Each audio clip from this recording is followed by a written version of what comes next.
Salut tout le monde, de retour pour le deuxième round de ce tournoi Utopolis le tournoi lors duquel je joue avec mes nains en 2300 points. Je vais gagner contre les Varangur avec Olivier assez large et je tombe sur les cauchemars d'Alban qui ont la particularité d'être des cauchemars qui spamment les doppelgangers. Le scénario c'est invasion. Pour moi, le match-up il est ultra positif parce qu'en fait, mis à part mes deux behemoths, mes briseurs de bouclier et ma horde de cuirassés, finalement, voler les compétences offensives de mes nains, c'est pas si intéressant que ça. En fait, je suis plus solide au niveau défensif qu'au niveau offensif. Et en plus de ça, j'ai peu d'unités avec du crushing, en fait, avec la force dévastatrice. Moi, je passe beaucoup par du benchant pour augmenter mes compétences offensives. Et du coup, finalement, le choix du doppelganger contre du nain, c'est pour moi un match-up qui est négatif pour Alban. Du coup, on est sur un scénario invasion. Donc, un scénario invasion, c'est un scénario qui me réussit pas mal non plus, une fois encore, hein. Souvent, c'est un scénario où je vais rester groupé avec mes nains et où en fait, je vais avancer progressivement sur la moitié de table adverse, lentement mais sûrement, et profiter de mes nombreuses unités, ma grosse puissance d'unité et mes défenses élevées pour pouvoir mener le plus possible d'unités dans la zone adverse. Alors, son armée, elle a une petite défense, comme beaucoup de cauchemars.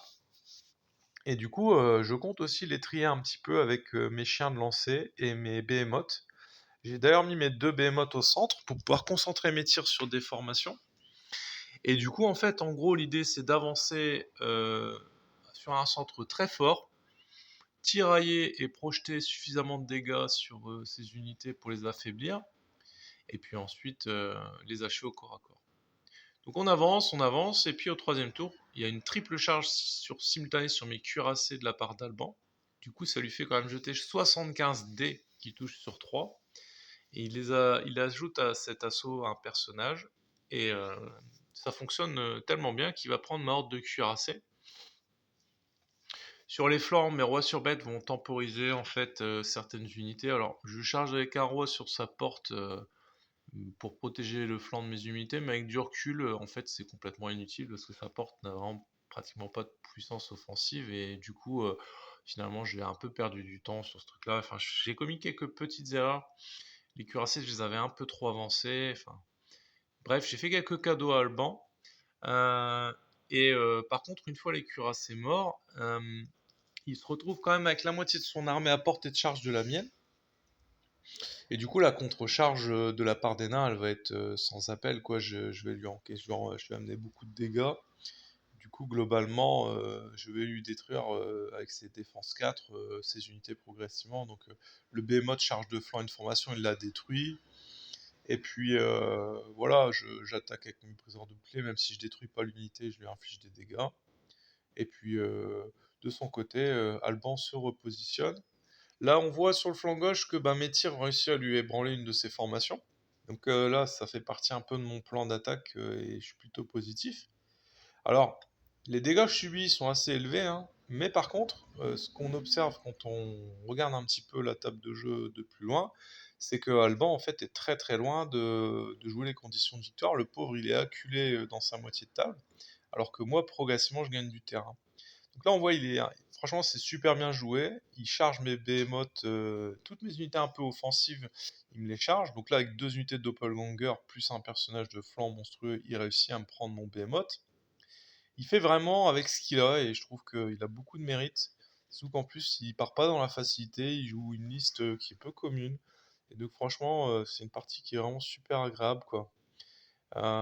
Ici, mes briseurs de bouclier n'arrivent pas à prendre son unité de doppelganger et du coup, ça les met dans une situation assez délicate puisqu'il a deux unités qui vont pouvoir charger de flanc.